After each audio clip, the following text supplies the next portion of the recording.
Speaking of not selling, let's talk about the Floptastic Four first flop, or at this rate, the 80th flop. It's for me. It's like it's really weird. It's a really good movie. Yeah, it is. But It is a good for movie. Yeah. whatever reason, well, technically the reason is that people usually don't want to go see it because they don't want to pay the, depending on where you are, don't want to pay the $20 to $30 per ticket just to go see almost 2 hours. I mean, I think a lot of it isn't the ticket prices these days. I think that's a factor, but I think it's like your popcorn, your drinks, and whatever else they're trying to peddle at you these days. You're spending like £100 to go see a movie. Yeah. It's not worth it. When you can wait a couple of months and it's going to be on Disney Plus. So like, I'm looking right now, as of this morning, it's been updated. The total worldwide for Fantastic Four is 378 million. It weekend over weekend, it took some pretty huge drops. The first weekend, we heard it was 62 and then 64. It took a 67% drop.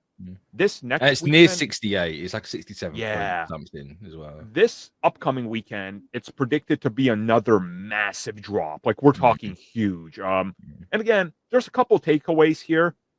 The same way that Superman was affected by Jurassic World, which we saw especially in international, Fantastic Four is being affected by those two as well, including other films. Now, here's the whole deal with Fantastic Four. Is it a flop? No, it's probably going to hit 450 million, maybe a little bit more worldwide, maybe close to 5. Lucky. Yeah, you might be. Again, the third weekend will dictate it. I do think that, as I've been saying, we got to remove billion-dollar goal for everything. You guys remember a couple years ago, Multiverse of Madness came out, made 890 million, and people were like, what a flop. And I'm like, hold up. Like, people don't know what numbers, man. No. People have, since movies started hitting a billion more frequently, people have absolutely lost all comprehension of what a number is. And I think I saw this TikTok, actually. I agree with it quite a lot, where it's the human mind can comprehend a million. A million is probably like the last one you can get. Everything above that, you don't understand how much it is. Like the difference between a million and a billion is a million to one. Right? It's literally the same again. But it's that so much more money than just a million. And I think we've been at that point for a while where it's like 800 millions become 80 million. Yeah. So people are like, oh, we didn't make 100 million. Well, it's bad then, right? Like it's not. I mean, there was a couple years ago when horror movies were making bank along with comic book films, right? Horror movies were making like $250 million, which for a horror movie, that's insane. Yeah. And then suddenly 150 million was like, oh, that horror movie flopped. I'm like, the horror movie with a $30 million budget making 150 and making 30 million profit is bad. Look, but it didn't make 250. I'm like, you're right, because it's not the latest Halloween reboot that's doing good. Like, you can't, not everything can be measured in 2 billion is the goal. It's weird. It's weird because people assume like the new bar is the standard for what makes a movie profitable, not depending on how much is distributed to get the movie made versus the promotional stuff as well. And that's what technically is they go, how it proceed to be profitable, not technically to say, oh, we need to hit 500 million or we need to hit 800 million or a billion automatically, or it's a failure. I'm like, no, technically not. If you're investing the money, maybe it's a failure because you want to, double back your investment. But for everyone else, if it makes that 400 to 500 million, then it's technically a success for what the artist. And that was always guaranteed sequel territory. You cross 400 million, you're getting a sequel. I mean, like, that was the thing. Remember, Marvel Studios, when they first announced their initial initiative, they're like, if Thor and Captain America make over 300, it's guaranteed franchise. The reason Universal and Marvel didn't talk about Incredible Hulk 2, because the Incredible Hulk 1 was a bomb. It was a fiasco. Like, that, it was a bad movie, that's why. It didn't do well. Yeah, it didn't. The reviews for it at the time were not kind to it. Now there's a lot of revisionist history where that's peak MCU film, and I'm like, nobody ever felt about it that way till She-Hulk. You know, like it's. I feel like the entire landscape for expectations has become unreal. Like, okay, listen to this. When Grand Theft Auto 6 comes out next year, and it gets tens across the board because it's Rockstar, they're going to pay attention to the most minor detail. Like, you're going to flip a rock and there's going to be a real ecosystem of like bugs under there. You cannot compare the next game to GTA 6 and be like, no, it doesn't have a living ecosystem and it's open. Like, well, there's different levels. You say that, but people do that. They do. They do, yeah. Mm. So why can't this game do this, but this game does? It's like you have it doesn't have the budget. Yeah, right.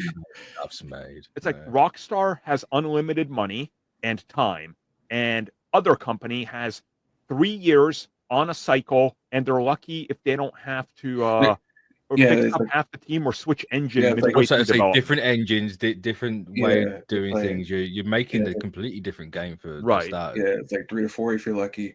5 to 6 if you can stretch it out, but even then you're like 2 times the crunch, so it might not even be worth it at that point in time. Yeah, and even like you get people like with Assassin's Creed and stuff like that going, "Oh, well, you had this in the old games. Why can't you do it now?" Because games are infinitely more complicated these days. Yeah. Have you ever made a game? I mean, no, you haven't. So like the go-to for Assassin's Creed, I'm glad you bring that up, is Assassin's Creed Unity. That game packs so many and you know, like non-player control characters that you're just interacting with into France. And the parkour is perfect. It's the best it's ever been. But guess what? The rest of the game had terrible AI and it was glitchy and broken because they had to put all their efforts into that. You got to balance it. For box office, our expectation should be, just like the studios now, get close enough to breaking even, just like Phase 1, because what happens once you make a Fantastic Four 2 and they've appeared in Avengers and a couple other projects? The box office builds.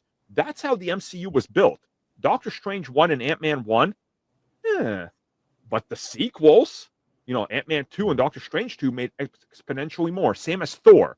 Every film made more because it was gradually getting better and people were more aware of it. I think that's the same case for Fantastic Four. 1, the brand has been damaged forever. 2, you got to earn people's trust. And 3, they released after 2 big blockbusters. Like, there's a lot that I still don't know how much stock I put in. We've talked about this before in the Facebook group. I don't know how much stock I put in the release dates, because if you do go back to the Infinity War Deadpool solo moment, only one of those. Granted, yes, Deadpool 2 made just the same as the Deadpool 1 and should have made more, but it still made 700 million. Like, it wasn't a failure or anything. Whereas here, it's like, I think they're more. I don't know, it feels like they're more spread out than the Infinity War solo bit, but I could be wrong on that one. It's just, I think one of the key things here is, and that not a lot of people realize it, is the release date of this movie is not a release date Marvel tend to do. July has never been a big month for an MCU movie, apart from Spider-Man and Deadpool and Wolverine. They are the exceptions to that. It's an anomaly because like Spider-Man will do numbers wherever you put it. Yeah, wherever you put it, it will do numbers. And so was Deadpool and Wolverine, right? Like, that's why you just ignore those and like you've had Ant-Man. Black Widow came out in July, but that was Disney Plus drop. So, like Captain America 1, like they all made like 300 to 500 mil. Yeah, in July. Like, it's not a big month for Marvel. Remember, Fantastic Four was supposed to be a November film, but once delays happened, they had to push it back. So I think November, with the setting, the family thing for Thanksgiving, was supposed to be their push. That was supposed to be Disney's big Thanksgiving film, which they always release one. You can see, but again, adjust accordingly. It's not, you know, death for Marvel Studios. They're going to be fine. Yeah. When Doomsday comes out, makes $2+ billion. I mean, they've got Spider-Man and Doomsday back to back. Yep. If Doomsday does not do $1 billion, that studio's going to take a hit. Yeah, they're going to be going backwards. Thank you for checking out that video, and thank you for your continued support. Feel free to like, share, subscribe, do whatever you will. And if you're so inclined and would like some additional content from us, which includes unfiltered content and bonus discussions, we do offer it exclusively in our member section. We hope to see you there. So thank you for watching and have a good one.